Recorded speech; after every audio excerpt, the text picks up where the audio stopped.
Hello friends, I am welcoming you to this module called Emotional Intelligence at the Workplace.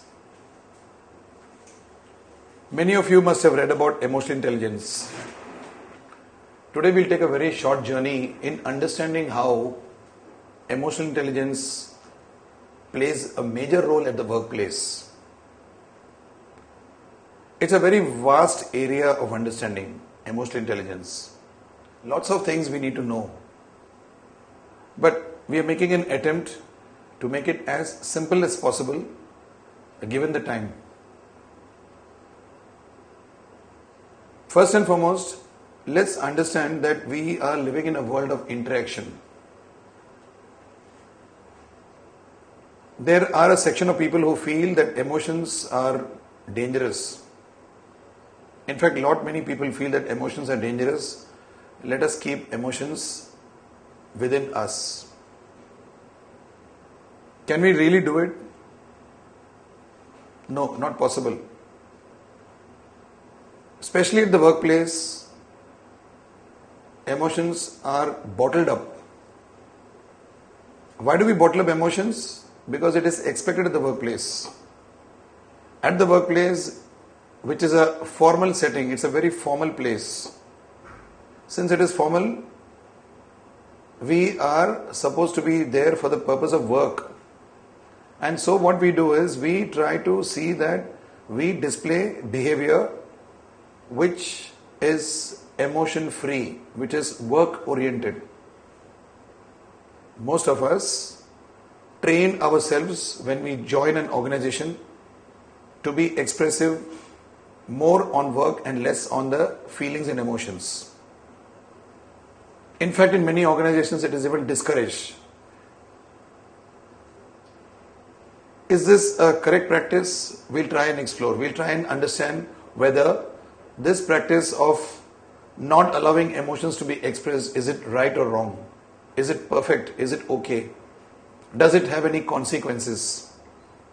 So as we discuss this particular module, we will get in touch with how our emotions affect us and others.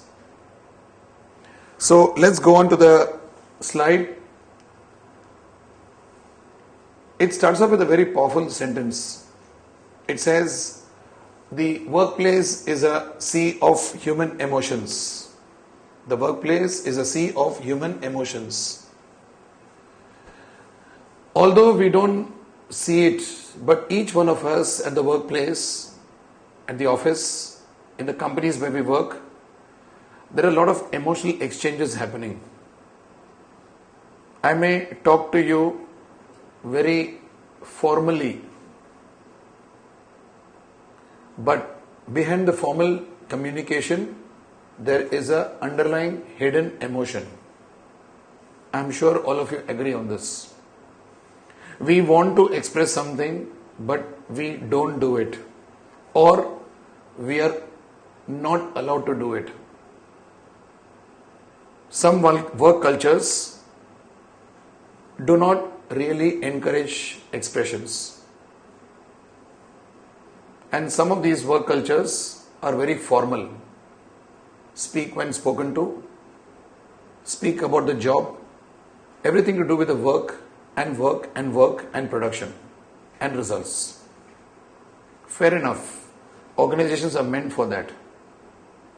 But who's running organizations? Human beings. And human beings,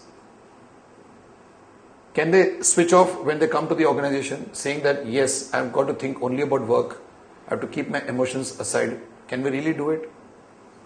It was popularly thought once upon a time, long back, during the Industrial Revolution, where production was a focus. People felt that it is okay if we do not have emotions.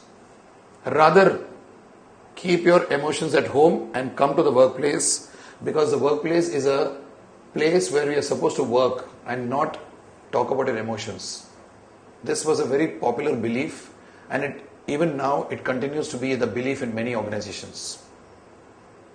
To the extent to which people customize their behavior they develop their behaviors in such a way that even if they are feeling something emotionally uptight, something emotional about themselves, they do not voice it. Or even if they want to voice it, they say something which is not understood as emotional. How do you feel when you want to say something and you don't say it? How do you feel it? Does it make you feel a little uptight? Quite a bit. Now, this is considered to be not very healthy, emotionally not very healthy, and in the long run physically not very healthy. A study has shown that people who are denied emotional expression get illnesses faster. We'll cover the two important points about the workplace. We work at the workplace on two levels. What are these two levels? We work for goals or results attainment. We join a company because of the competence which we have. An engineer joins a company to give us engineering skills. An accountant joins a company to give us accounting skills. So we join an organization to give our domain skills to the organization. In return, we get compensation, that is salary, packages, etc. So one of the principal purposes for which we are in the organization is goal or result attainment. In fact, that is the purpose for which we are there. And until recently, it was a popular belief saying that we are in the company for the goal and result attainment, period. The human side of the person is not to be disclosed. It's not necessary. In fact, it was seen as an interference until recently, until about 20-30 years back. The second purpose for which we work, the second level at which we work in an organization is people engagement. Do I work alone like a commando? No, I don't work like a commando. I cannot work like a commando because an organization is a combination of number of professionals who come together, number of specialists, functional specialists who come together. And these specialists work with each other interdependently. They have to be interdependent. I can't be independent. I can't be always dependent, but I need to be interdependent. I need you as much as you need me. This is the principle of interdependency with which we work. So on one hand, I have to attain my goal. This is individual to me. On the other hand, to attain this goal, which is individual to me, I need to engage people with me. These two are important part of our effectiveness of working. If I do only one, the other will get affected.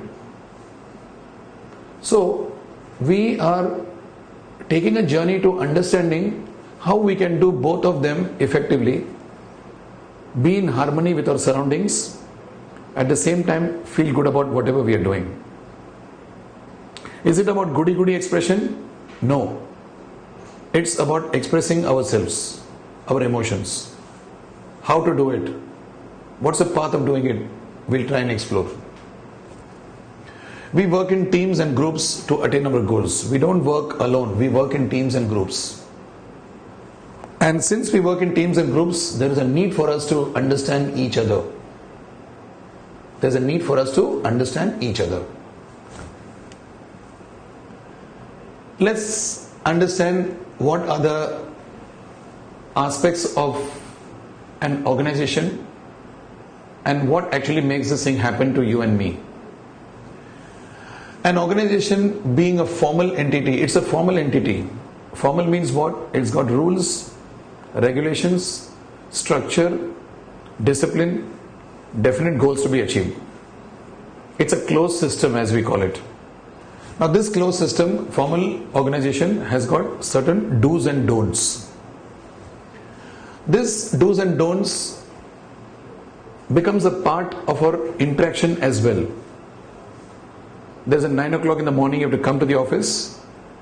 work up to 1 o'clock, go for your lunch, come back at 2, 2 to 5 you keep working, at 5 o'clock you go home. This is a structure.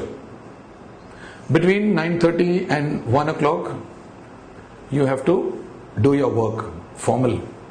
For every work that you do, there is an accountability, formal. So, what happens is, you get into a structured form of interaction. What is interaction? Interaction is talking to each other for getting things done, the human interpersonal interactions which we have. Can this interaction become formal naturally? The answer is no. Can we put our behavior into a formal structure all the time? Not possible. But what do? When we join organizations, we cultivate formal behavior. I'm using the word cultivate.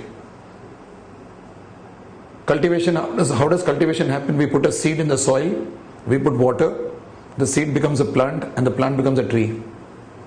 Similarly, we cultivate, we carefully nurture ourselves to fit into formal behavior. We carefully nurture ourselves to fit into the formal behavior of the organization. So, what do? We communicate formally. Now, when I'm communicating formally, am I expressing my real emotions or not? The fact is, when I'm formal, I'm fitting into a situation. When I'm fitting into the situation, my spontaneity is lost. I'm not spontaneous. I don't express what I really want to express. I mask my emotions. I put a mask over my emotions and I just say what is required to be said, what is expected to be said. My emotions and feelings I mask. What's an emotion and what's a feeling? A feeling is inside, emotion comes out. When the feelings come out, they become emotions. They say emotion is energy in motion. When feeling comes out in the form of an energy, it becomes an emotion. So what do? We try to keep this masked. We put it below, under a mask, and we talk. This is something which all of us cultivate when we join a formal organization. In the bargain, what happens? We tend to take human relations for granted. I ask you, how are you feeling today? So I'm okay. Can you make this report in the next 10 minutes? You know that I'm expecting the report in the next 10 minutes. Pat comes the answer, yes sir, I can make it in 10 minutes. But within you, there is something going on, and the emotion in you tells you that in the next 10 minutes you can't make the report. Do you express that emotion? No. If you express the emotion, what would have happened? The boss will say, nothing doing. I want this report in 10 minutes. Now this is a typical formal communication in which you say what is required to be said, and you say that because you have to do that report, you have to make the report happen. Now during this, you are under that so-called pressure, isn't it? That pressure is not seen by people over a period of time. Over a period of time, that pressure is not seen by people. The boss himself is under pressure, so he tells you, my dear so-and-so, give me the report in 10 minutes. Can you make it in 10 minutes? He'll ask you. Formal communication. You say, yes sir, I'll give in 10 minutes. Boss is having a pressure in him, an emotion in him, a feeling in him about to come out. You also have a feeling in you about to come out. Do we allow this to happen? No. Imagine the time when you allowed it to happen. Initially when you joined the company, that time you were discouraged from doing it. Is it a fact or not? This is the way formal organizations work. So what we do is we take the human relations for granted. Right, when I give the work to him in 10 minutes, he'll give me. If I give it in 20 minutes, he'll ask for 20 minutes, he'll give it. If I ask him to do this, he will do it, because it is a imperative of the hour. It is a need of the hour. Why? Because we work in organizations and we have to achieve goals and targets which the organization expects us to do. Simple. So what we do, we all fit in. We all try to fit in. Imagine a box in which A fat man wants to fit in, so he'll squeeze himself and he'll fit in. It is something similar to that. We fit in our whole behavior, our communication, by keeping our emotions and feelings inside. If on the other hand, we communicate informally, what is informal communication? Free communication. Allowing the person to talk what he feels like talking.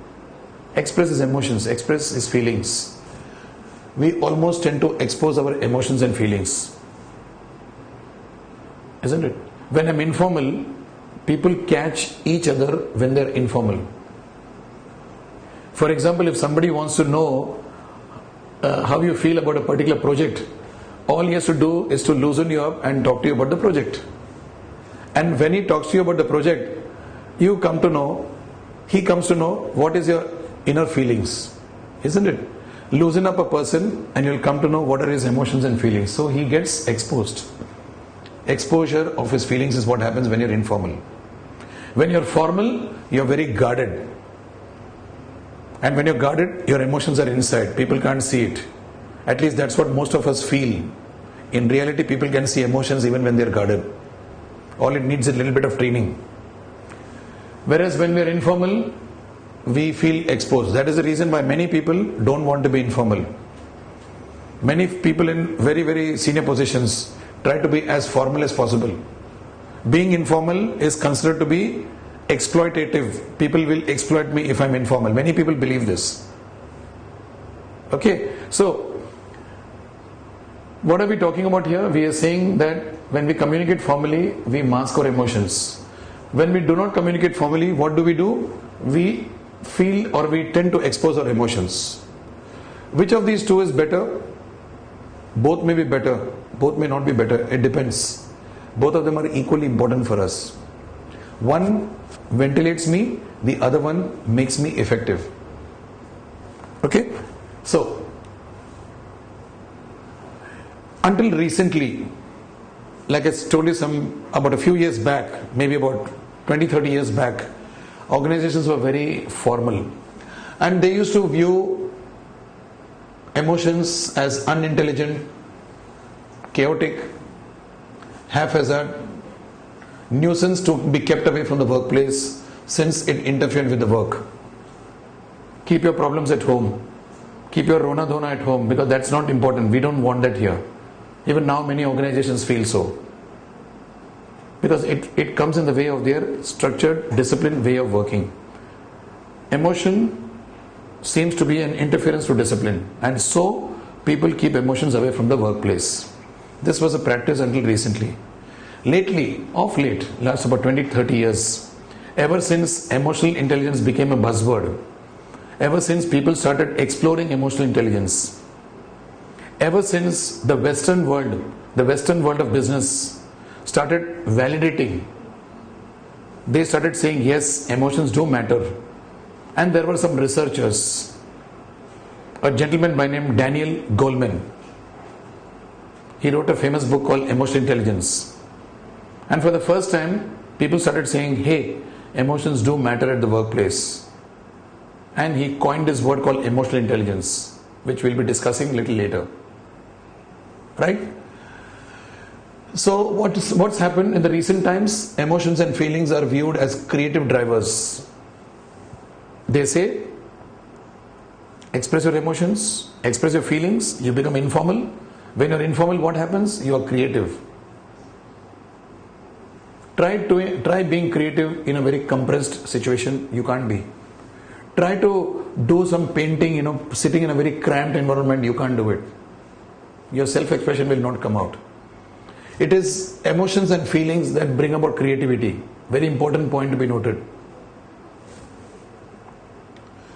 It is seen not only as a creative driver but also as a vital energy. It's an energizer. It's like I'm attending to a customer and the customer comes and says, he gives me some problem, some issue with a appliance which has bought from me. And then what happens is the appliance is repaired by me and I give it back to him. And he says, thank you, sir. And I'll tell him, you're welcome. Look at my tone, you're welcome. Does it have any emotion? It is an informal, you're welcome. On the other hand, if I say, you're welcome, I use a tonality, I smile, and then I say, you're welcome. How does it sound? It sounds better, isn't it? There's a feeling in it. So, it's a vital energy and it has its own intelligence. It was popularly believed that emotion doesn't have intelligence. Even now, many people feel that emotion matlab no intelligence. But here we are discussing that emotion has an intelligence of its own. Those of us who come from joint families, those of us who have elders living in our home, we will find emotional intelligence in abundance. Those of us who pause, listen to people, understand them, get into empathy, will know emotional intelligence better. Those of us who run away from emotions will never know emotional intelligence. Those of us who think that emotions are a nuisance will never understand emotional intelligence. But those of us who pause, who listen, who empathize, act upon it, are the ones who will understand what is emotional intelligence. Emotions and feelings are today viewed as creative drivers, vital energy with intelligence of their own. Organization cultures need to be open and supportive of emotions and feelings of people. Today, if an organization has to work well, if an organization has to really sustain its employees, it needs to have a jaan, a feeling. The feeling part of the organization is a very important part of the culture. Because if you give feelings to people, they will have a sense of belongingness. They'll feel, yes, the company cares. Okay? It's very important. Now we are discussing the most important part of this module, which is called as IQ versus EQ. Many of you must have heard about IQ, intelligent quotient. IQ stands for intelligent quotient, whereas EQ stands for emotional quotient. EQ is emotional quotient. So we are trying to understand these two terminologies. We mentioned earlier that we need to attain goals. That's the purpose for which we are in the organization, isn't it? So to attain goals, if I have to attain goals, I need to have skills. I need to have competence. I need to have a knowledge. Now all this is a part of a certain type of a competence. So to attain goals, I need to develop intelligence. I need to develop knowledge. Okay. Now to do something, I need to have a high IQ. Many organizations, you are aware, they conduct an IQ test. By conducting an IQ test, they are in a position to know what is the intelligent quotient of the person. Okay. Now, IQ has been a very popular testing method in many companies for the selection process. How good will this person be? So, put him on an IQ test. When you put him on an IQ test, if the IQ is about say 100 or something, he's supposed to be intelligent, he's good, so you can hire him. Okay? Now, what is IQ? IQ is equal to, say, equation is mental age divided by actual age, or what we call it as chronological age. Chronological age. Mental age divided by actual age multiplied by 100. It is expressed in a percentage. Now, how do I calculate mental age? There's a test. There are a lot of IQ tests. The IQ test will help us to understand what is the mental age at which I am. It's not one test, it's a series of tests which you need to go through. So once I understand my mental age, I have to simply divide it by my actual age and I get my IQ.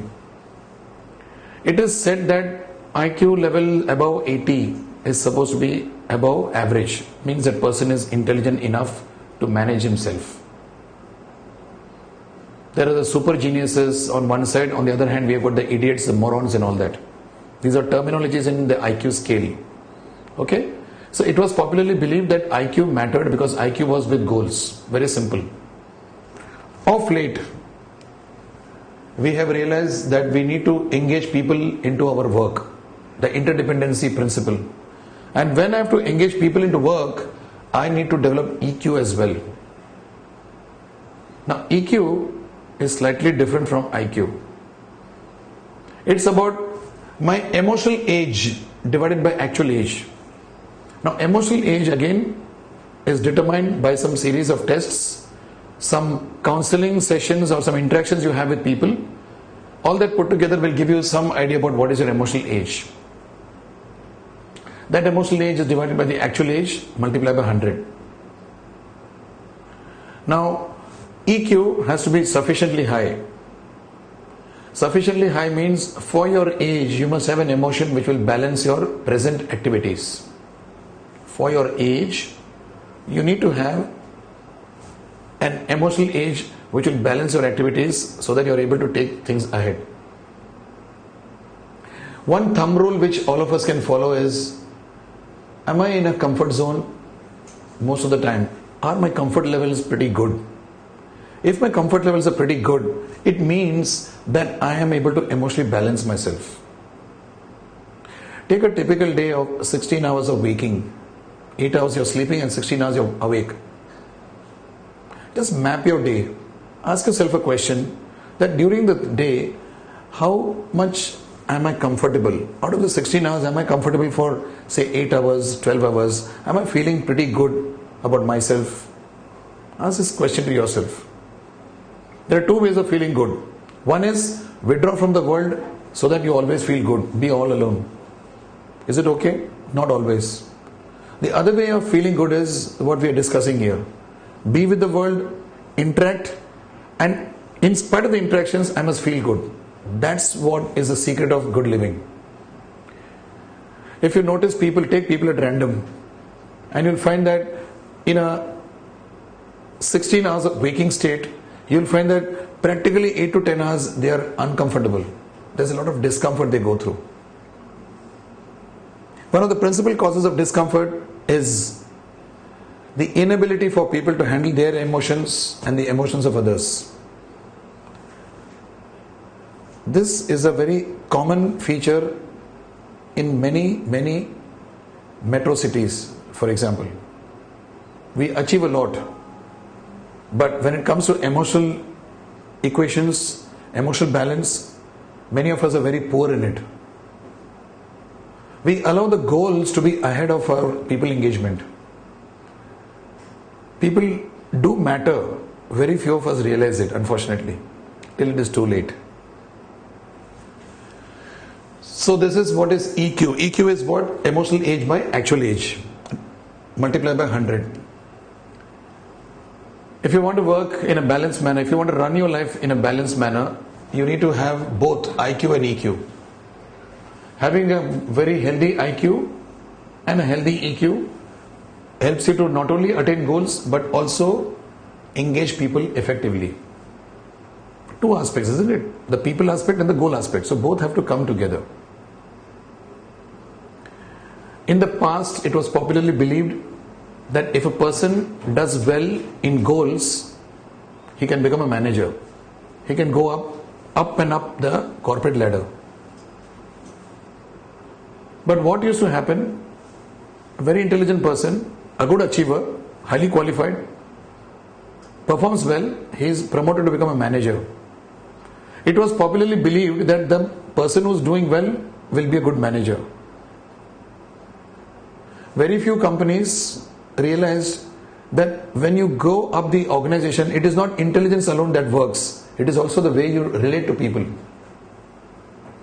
And we found that a lot of people who were very successful intrinsically as human beings in terms of their goals, they were very successful. But they were very poor in people management.